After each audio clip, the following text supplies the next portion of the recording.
مجد الدین فیروز آبادی قاموس لکھنے والا اور سفر السعادہ کے مصنف، بڑے علماء میں سے، بہت بڑے علماء میں سے۔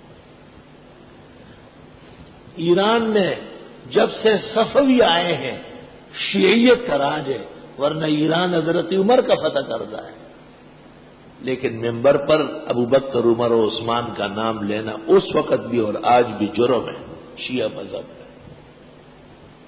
فیروز آبادی نے شاہی مسجد میں جمعہ پڑھایا اور ابو بکر، عمر و عثمان کا نام لیا، ملک میں کوہرام مچ گیا، گرفتار ہو گئے۔ صفوی بادشاہ نے کہا مارنا ہے اس کو، لیکن ایسا مارنا ہے کہ دنیا عبرت حاصل کر۔ یہ روافظ ازلی ابدی دشمن ہے، انہوں نے ابھی صدام کے کمرے میں جا کے پھانسی گھاٹ میں کیا بدتمیزیاں کی۔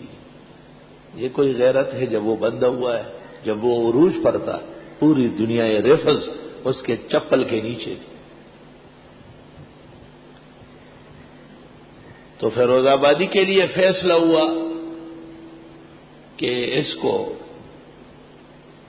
عین اس وقت جب پورے ملک میں جشن ہو، بڑے میدان لایا جائے اور اس کے جسم پر دہی ڈالی جائے، اور 8 پاگل کتے جو کئی دنوں کے بھوکے رکھے جاتے ہیں، پاگل کتے ابھی بھی امریکنوں نے بعض مسلمان افغان لیڈروں کو کتوں سے عراقیوں کو کٹوایا ہے۔ مسلمان تھے لیکن نہ ہونے کے برابر ضعیف تھے۔ صفوی بادشاہ بڑا ظالم تھا۔ فیروز آبادی نے بادشاہ کو کہا ملک کے مقتدر افراد کو میرے سامنے کر دو، آپ کے وزیر اور آپ کے رافضیوں کا کوئی حجت اللہ آیت اللہ ہو اس کو سامنے کر دو۔ کہا کیا کرنا ہے؟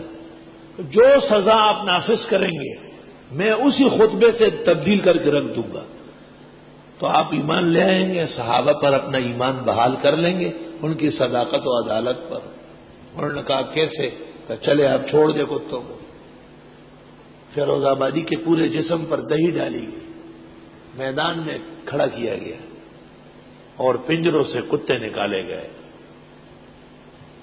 تو حضرت فیروز آبادی مجد الدین نے وہی خطبہ جو جمعے کے دن دیا تھا، ارحم امتی بامتی ابو بکر واشدہم فی امر اللہ عمر واصدقہم حیاء عثمان واقضاہم علی۔ تو وہ کتے آ کر کے حضرت کے سامنے بیٹھ گئے اور حضرت کو دیکھنے لگے۔ بادشاہ ڈر گیا، اس نے کہا پورا ملک پلٹ جائے گا، تو حضرت کو سزائے موت دے دی، پھانسی کر دی۔ ظالم بے حیا۔ حالانکہ صحابہ کا اعجاز، دین اسلام کا معجزہ اور شیخ کی کرامت بین بنفس سے آئے۔ مورخین نے لکھا ایران کی زمین پر صحابہ کے بعد ایسی کرامت کسی کی نہیں دیکھی گئی جو فیروز آبادی کی ظاہر۔ 8 پاگل کتے بھوکے اور حضرت خطبہ پڑھ رہے، وہ حضرت کے منہ کو دیکھ رہے اور سامنے آ کر کے ایسے بیٹھ گئے جیسے وفادار کتا اپنے مالک کے سامنے بیٹھتا ہے۔ صفوی بادشاہ ڈر گیا اور اس نے کہا کہ یہ سارا ملک ہمارا سنی ہو جائے۔ مزید اسی طرح کی دینی و علمی اور معلوماتی ویڈیوز کے لیے ہمارے چینل کو سبسکرائب کریں اور بیل آئیکن کو پریس کر دیں تاکہ ہماری نئی آنے والی نوٹیفیکیشن آپ کو سب سے پہلے مل جائے۔ جزاک اللہ۔